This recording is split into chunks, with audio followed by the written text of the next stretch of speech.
My name is Angelique Ashby. I am a candidate for Senate District 8 here in Sacramento, and I am currently on the Sacramento City Council in District 1, serving as the city's vice mayor.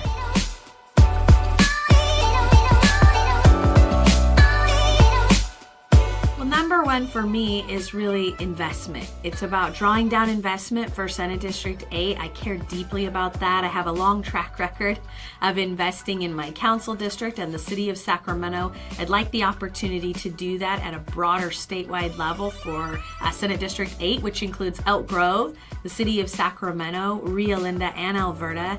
I want more funding for our schools. I want more funding for infrastructure, for libraries, for things like the digital divide and access to food. We have several food deserts, small businesses. I'd like to just see what happens when we invest in communities that have been left behind. I think it is a great way to lift folks up. Number two, I really care a lot about diversity and equity. I would be the first woman in 20 years to not only hold this seat, but to hold any Sacramento legislative seat. We've elected 9 men in a row. In my time on the Sacramento City Council, I fought really hard for diversity and equity. I launched an annual audit that turned into a diversity and equity division, which exists to knock down bias in our hiring and promotion process, and is managed by an annual audit that holds us accountable to benchmarks. And so I would like to bring some of that diversity and equity work to the state and see if I can't lift some populations up that have historically been left behind. And then third for me is COVID. I think a lot of people think COVID is behind us, and for me, I think there are long-term implications. Things like how far behind our kids may be after 2 years of not being in the classroom. Literacy rates, particularly at key developmental levels like third grade. Libraries. We need to deal with our first responders, the burnout on teachers and nurses. It's real, and we need to address it. And small businesses have suffered mightily under COVID restrictions. So I think there's a lot of work to be done in the years to come to make sure that we invest back in the communities that have been hurt by this pandemic. I think the biggest difference between what I'm doing now, or maybe what's happening at the state level, and what I hope to bring is, in all of these areas, I think consensus building is missing a bit from the dialogue, both in our local offices, unfortunately, and in our statewide offices, definitely in our federal offices. But trying to work together, trying to bring as many people along as possible. One example I can give you is that during my time on the city council twice, former Mayor Kevin Johnson asked me to lead a couple of ad hoc committees.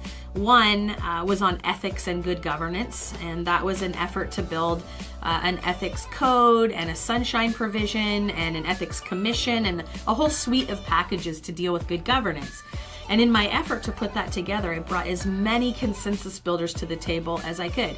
People who were frustrated with the ethics of the city, people who do ethics work out in the community, people that work for the fair political practices, all of these groups, and bring them together and then bring forward that package so it was broadly supported. I did the same thing around public safety reforms. We built a police oversight commission. We put body cameras on police officers. We passed Breonna's law, and we passed the Black Lives Matter 8 That Can't Wait policy platform.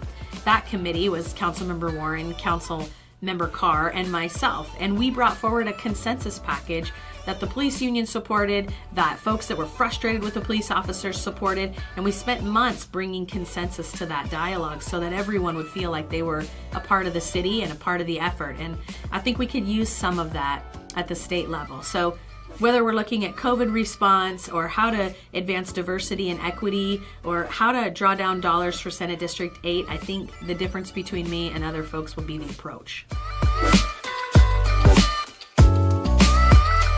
I hope everyone votes for me, but I particularly hope that people who have come from a background similar to me, where they don't always feel included, would see in me a good partner. Like I said, I'd be the first woman in 20 years to hold this seat.